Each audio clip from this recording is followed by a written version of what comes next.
vynikajících sportovců, 3 nezapomenutelných hokejových hráčů, 3 kamarádů, 3 lidí, kteří nám všem rozdávali radost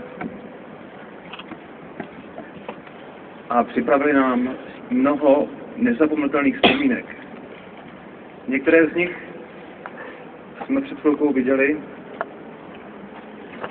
a věřím, že si je budeme pamatovat, dokud to jen půjde. Dnes se tu setkáváme na místě, kde společně prožíval tento hokejový národ mnoho slavných momentů a slavil mnoho krásných vítězství. Dnes se tu setkáváme proto, abychom v úplně jiné atmosféře, dnes snad výjimečně, bez podlesku a bez skandování, vzpomenuli na památku hráčů, kteří zahynuli při leteckém neštěstí v Jaroslavli.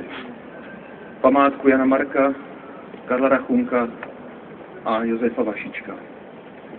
Prosím, abychom začali dnešní setkání tichou vzpomínkou na tyto 3 skvělé hráče a další smutné oběti této neuvěřitelné tragédie. Abychom začali minutou ticha.